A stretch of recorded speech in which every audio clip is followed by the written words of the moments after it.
Hello student, आज हम आपको इलेक्ट्रोकेमिस्ट्री का एक इम्पोर्टेंट टॉपिक यहाँ पर करवाने वाले हैं।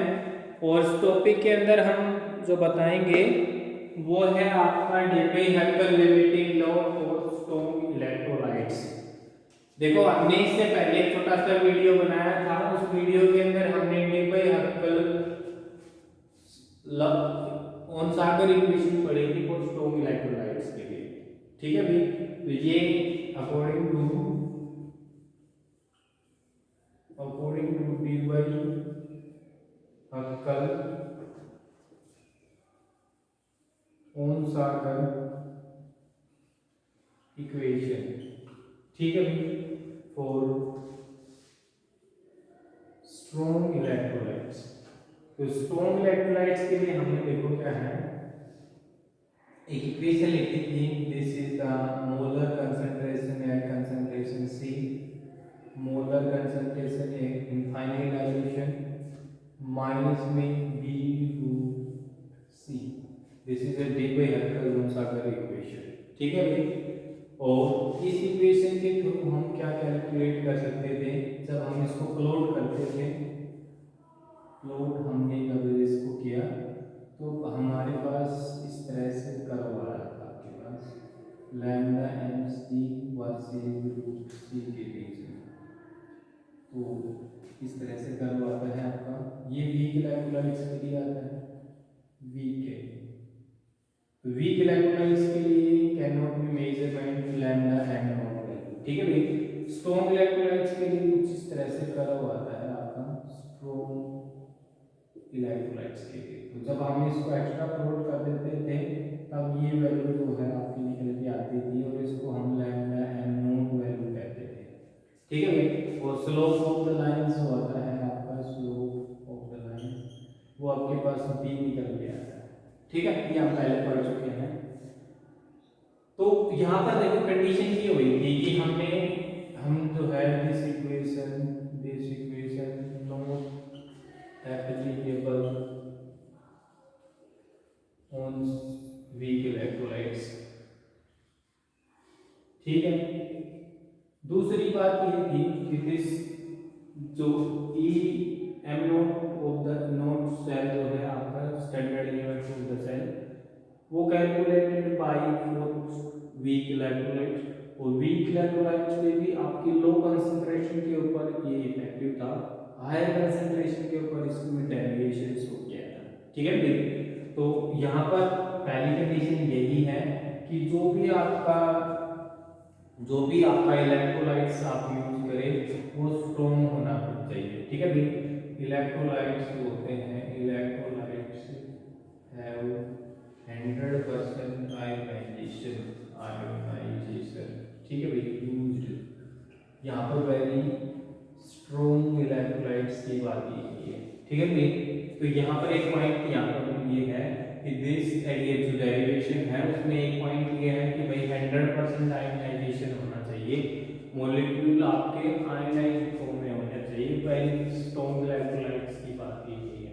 ठीक है भाई, तो आपका जो एक जो कर्व है आपका, उसको हम एक्सप्लेन कर पाएंगे। ठीक है भाई, उसके बाद दूसरी बात ये है कि भाई देखो क्या है कि एट केस नंबर, यहाँ पर दो केस जनरेट कर लेते हैं। केस नंबर 1, ठीक है भाई, at low concentration of strong electrolytes.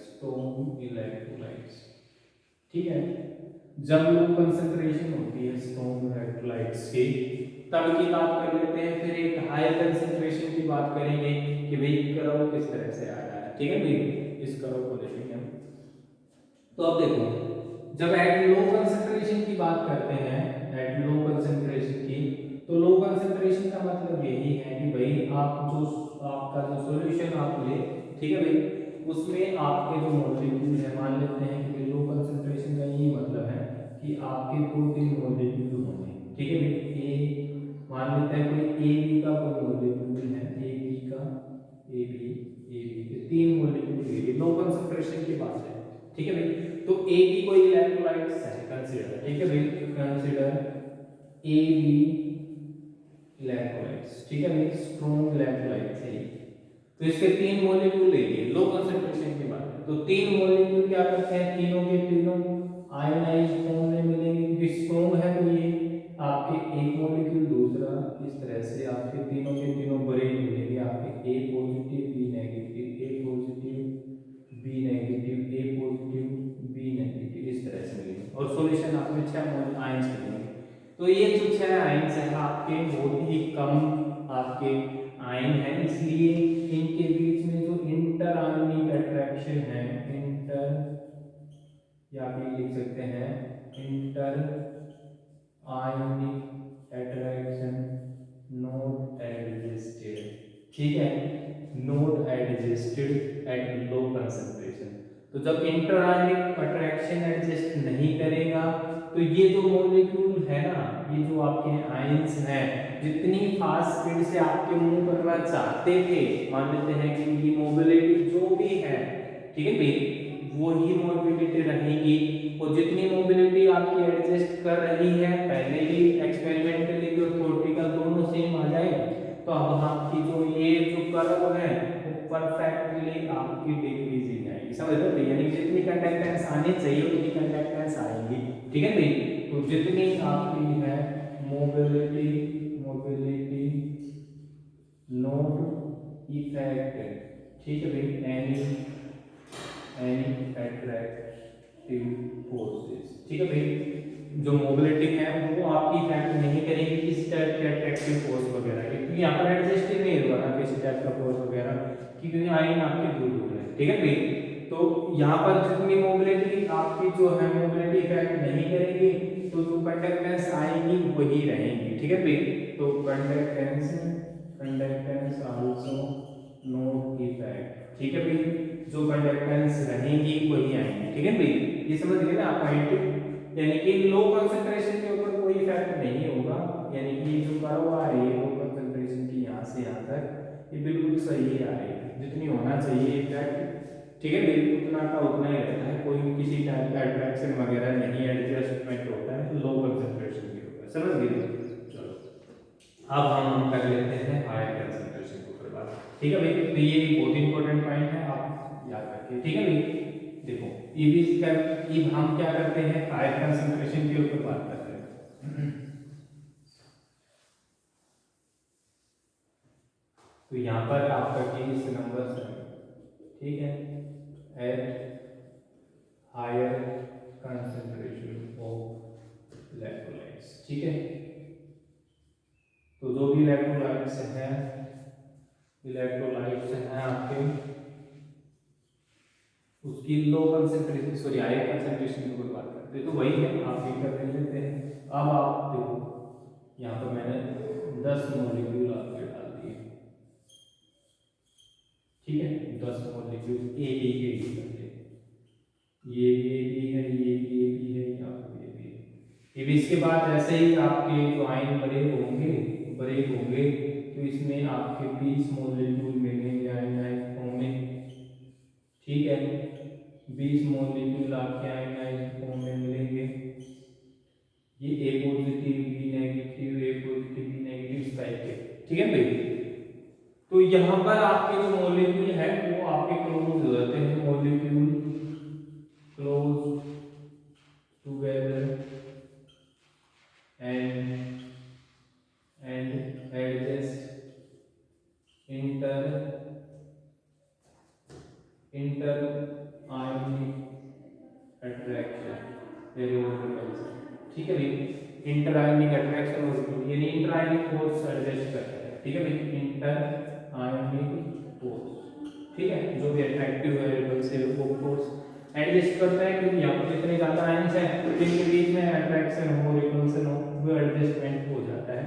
तो होता है क्या है इसकी वजह से क्या है कि भाई जितनी आयंस ये आपके, जैसे कि यहाँ पर मान लेते हैं कि भाई ये आयंस है पॉजिटिव, ठीक है, ये पॉजिटिव है, तो यहाँ पर इसका नेगेटिव आयंस और भी नेगेटिव आयंस और भी ज्यादा नेगेटिव है, इनके बीच में अट्रैक्शन लग जाए, जिससे क्या होता है, क्या इन जैसे ये जो इंटरमोलिक्यूलर फोर्स लग रहे हैं, इससे क्या होता है, इसकी जो मोबिलिटी है, स्पीड है, वो आपकी डिस्टर्ब हो जाती है, ठीक है भाई।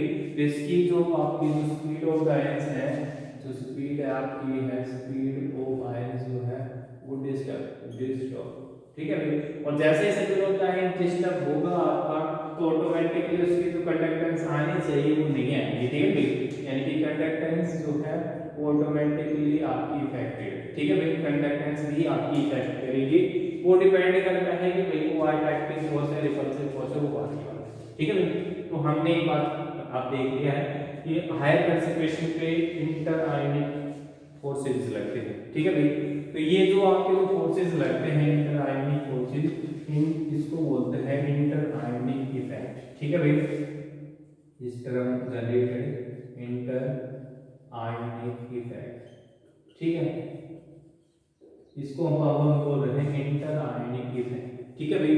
तो ये आपका जो है वो जो है आपका, ये आपका इफेक्ट है किसका, स्पीड ऑफ द आयंस को, ठीक है भाई। ये स्पीड ऑफ द जो आयन है उसको डिस्टर्ब आपकी जो इफेक्ट करता है इन प्रेजेंस ऑफ आपका, मान लो इलेक्ट्रिक फील्ड में की बात लोग करें, in presence of electric field, ठीक है भाई।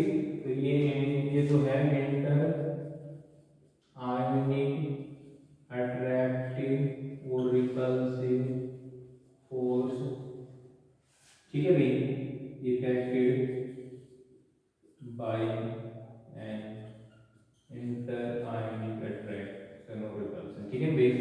ये फोर्स इंटर आयनिक जो फोर्स है this is effected by inter ionic attraction, या इंटर आयनिक जो फोर्स है this is effected by inter ionic attraction हो गया, ठीक है भाई।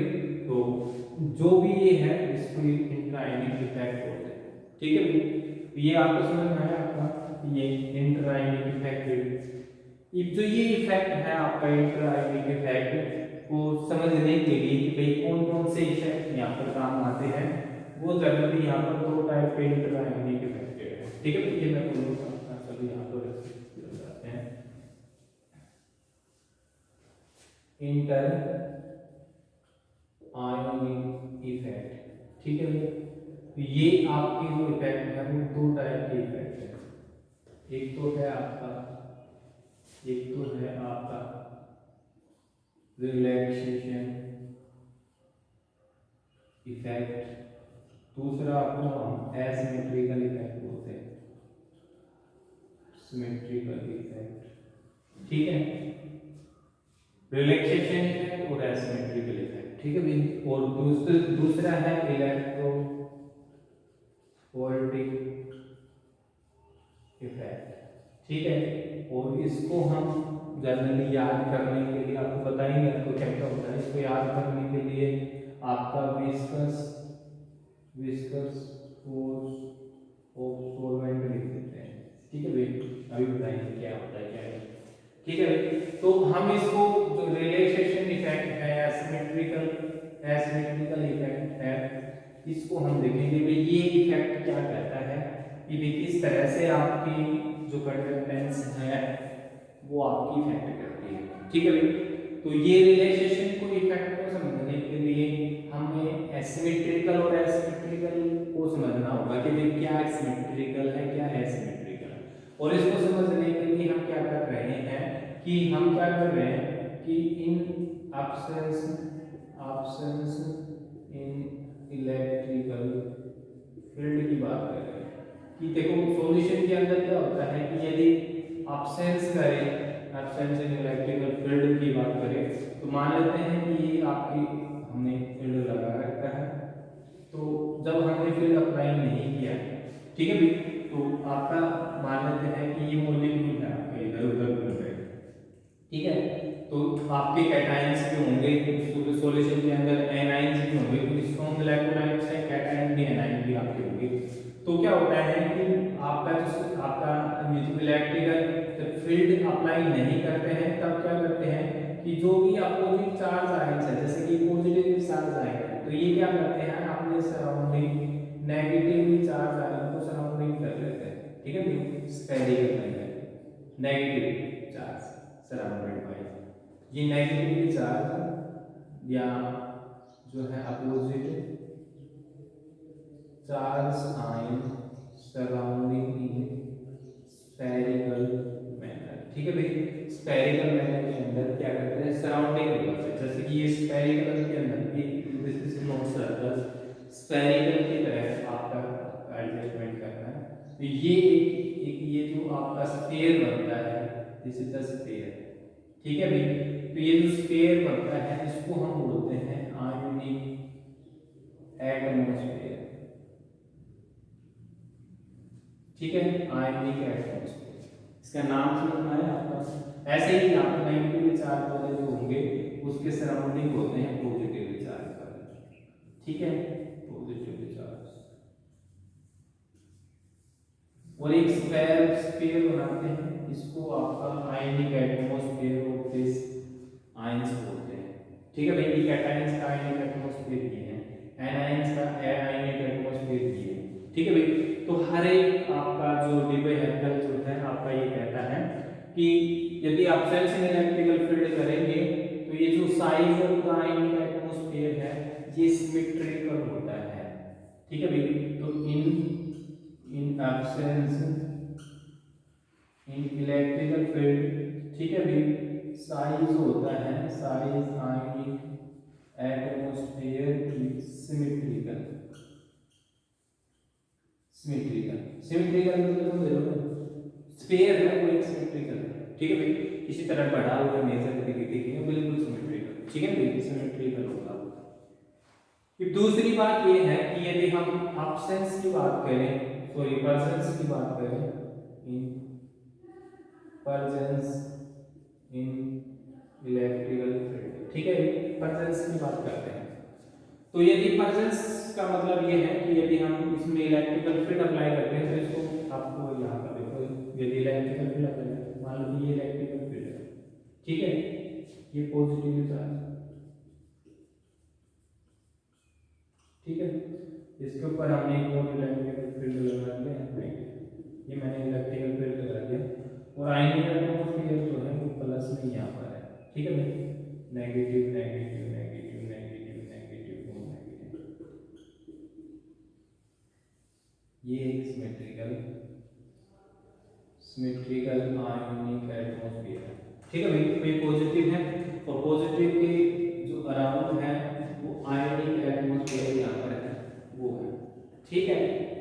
अब देखो कि होता ये है कि जैसे ये जो फील्ड हम अप्लाई करते हैं, जैसे मान लो हमने कोई बैटरी लगा दी यहाँ पर, सॉरी पॉजिटिव नेगेटिव, ठीक है भाई, बैटरी लगा दी हमने, बैटरी लगाने के बाद ये पॉजिटिव ही नेगेटिव है, तो ये जैसे फील्ड आप अप्लाई करते हैं तो यहाँ पर क्या होता है कि ये जो आपके आयंस हैं नेगेटिव वाले आयंस, ये मूव टुवर्ड्स अपोजिट इलेक्ट्रोड, या फिर पॉजिटिव नेगेटिव है तो ये इलेक्ट्रोड पॉजिटिव की तरफ आपके मूव करने शुरू हो जाते हैं ये आयंस, ठीक है भाई।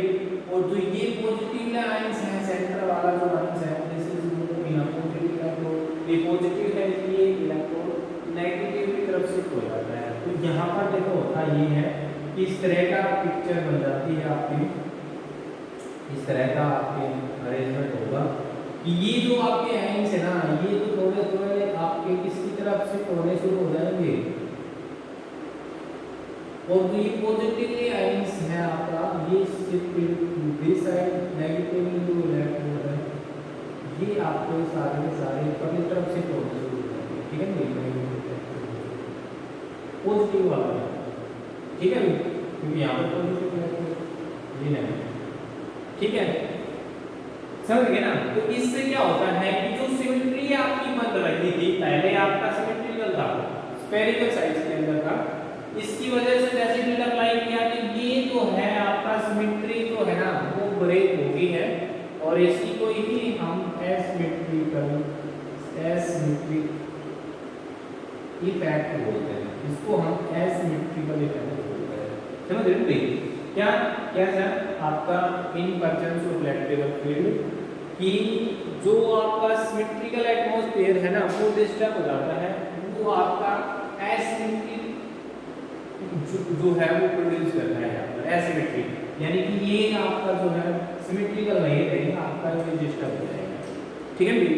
और डिस्टर्ब होने की वजह से देखो क्या होगा, हम कंडक्टिविटी क्या चाहते हैं, ये सोच के देखो, हम कंडक्टेंस चाहते हैं कि कितनी कंडक्टेंस जनरेट हो, तो ये जो आयंस है देखो जितनी फास्टली यहाँ से मूव करके यहाँ पर आएंगे उतनी ज्यादा कंडक्टेंस, समझ रहे हो भाई, जितनी जितनी ज्यादा ये आयंस जो है वो फास्टली मूव करेगा। जैसे कि मान लेते हैं कि भाई इस आयन को जब यदि हम कोई भी आयनिक एटमॉस्फेयर वगैरह नहीं लगाते हैं तो ये आप सोचो कि भाई मान लेते हैं कोई भी आयनिक एटमॉस्फेयर नहीं लगा रहे हैं, जैसे कि मान लेते हैं कोई आपका फील्ड आपका अप्लाई किया, ये आपका पॉजिटिव आयंस है, नेगेटिव इलेक्ट्रोड है, तो यहाँ पर ये जो आयंस है वो 5 मीटर पर सेकंड की स्पीड से या 5 सेंटीमीटर पर सेकंड की स्पीड से आपका मूव कर रहा है सेंटीमीटर पर, ठीक है भाई, ये इस स्पीड से आपका ये मूव कर रहा है, ठीक है। अब जैसे ही यहाँ पर सॉल्यूशन उस इलेक्ट्रोलाइट्स जो है आयंस के अंदर रखा गया तो अपोजिट चार्ज आयन क्या हो गए, उसके सिमेट्री हो गए, और जैसे हमने फील्ड अप्लाई किया तो क्या हुआ कि जो अपोजिट चार्ज जो आयनिक एटमॉस्फेयर था वो अपोजिट इलेक्ट्रोड में ट्रांसफर हो गया, और जो ये जो सेंटर आयंस था वो अपोजिट इलेक्ट्रोड में ट्रांसफर हो गया। तो क्या हुआ कि भाई जितनी स्पीड से ये आपका जो आयंस यहाँ पर आना चाहिए था, आना तो इस स्पीड से चाहिए था, परंतु इसके अराउंड ये आयंस आने की वजह से क्या है, ये जो आपके आयंस है ना इनके बीच में भी आपका इंटर आयनिक अट्रैक्शन लग रहा है ना भाई। तो ये जो है मॉलिक्यूल जो है वो इन मॉलिक्यूल को इस तरह से आपके जो है वो फोर्स अट्रैक्टिव फोर्स के अंदर रखते हैं, जिसकी वजह से क्या होता है कि जितनी इसकी स्पीड है आपकी जो बन पाती थी 5 सेंटीमीटर पर सेकंड की जो स्पीड है वो नहीं बन पाती, यहाँ पर इसकी स्पीड जो है वो कम हो जाती है, जैसे 3 मीटर सेंटीमीटर पर सेकंड इतनी स्पीड हो जाती है, समझ रहे हो। तो इसकी वजह से स्पीड इसकी कम होगी ना, तो मोबिलिटी इफेक्टेड है ना भाई, मोबिलिटी इफेक्ट कर रही है तो कंडक्टेंस भी आपकी क्या हो जाएगी, कम हो जाएगी, समझ रहे हो भाई, कंडक्टेंस भी आपकी क्या हो जाएगी, कम हो जाएगी, इसलिए जो हमने जो कर्व बनाया था इसका वो थोड़ा सा बेंड हो जाता है, आपकी कंडक्टेंस कम आ जाती है, समझ गए भाई। तो यहाँ पर मोबिलिटी इफेक्टिव और कंडक्टेंस भी डिक्रीजेस, समझ रहे हो भाई, कंडक्टेंस भी आपकी क्या होगी, कम हो जाएगी, यहाँ पर जितनी आनी चाहिए उतनी नहीं आएगी।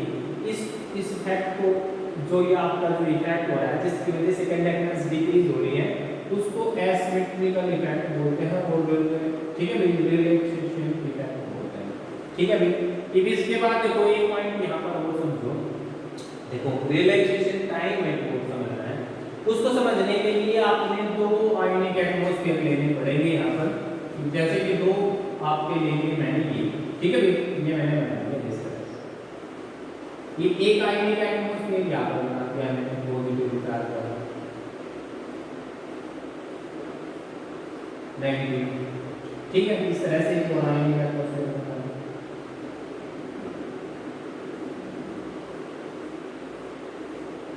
ठीक है, ये बना दिया।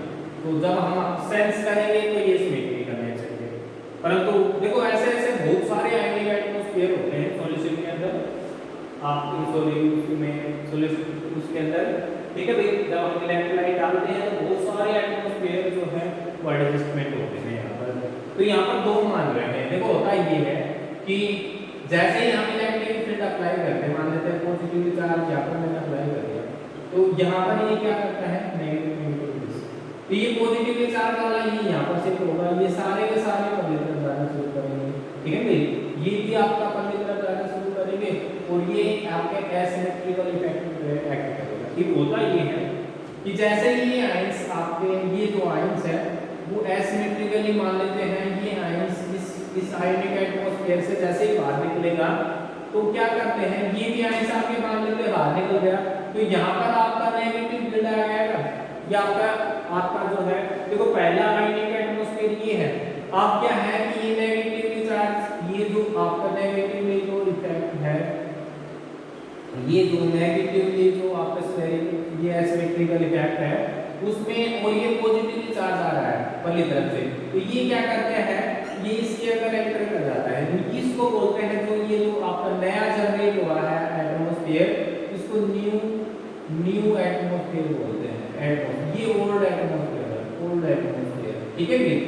और ये आयंस क्या करते हैं, एक एटमॉस्फेयर से दूसरे एटमॉस्फेयर के अंदर एंटर कर जाते हैं, समझ रहे हो, ऐसा नहीं है कि डायरेक्टली यहाँ से आया आके सीधा इलेक्ट्रोड हो गया, ऐसा करना है कि भाई जैसे ही सॉल्यूशन के अंदर से आ गए तो ये इलेक्ट्रोड जो ये जो कैटायंस हैं वो इस एटमॉस्फेयर के अंदर एंटर करते हैं, ये अगले एटमॉस्फेयर के अंदर एंटर करते हैं, और फिर धीरे धीरे इस इलेक्ट्रोड के ऊपर पहुंचते हैं।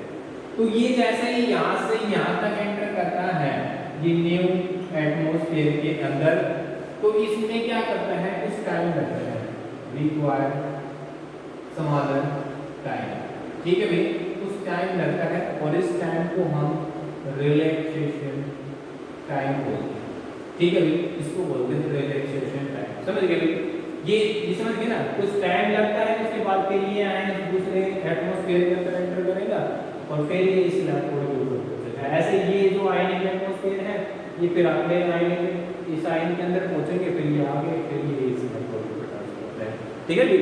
तो ये आपका जो है वो आपका सिमेट्रिकल इफेक्ट, एसिमेट्रिकल इफेक्ट है, ठीक है भाई। इसके बाद केस सेकंड पॉइंट बच गया है आपका, ये सेकंड केस जो आपका जो है जो इफेक्ट करता है वो है इलेक्ट्रोफोरेटिक इफेक्ट, ठीक है भाई, ध्यान से देखना है। सेकंड केस जो है आपका वो है इलेक्ट्रोफोरेटिक इफेक्ट, ठीक है। इसको हमने लिखा हुआ है कि विस्कस फोर्स ऑफ सोलवेंट।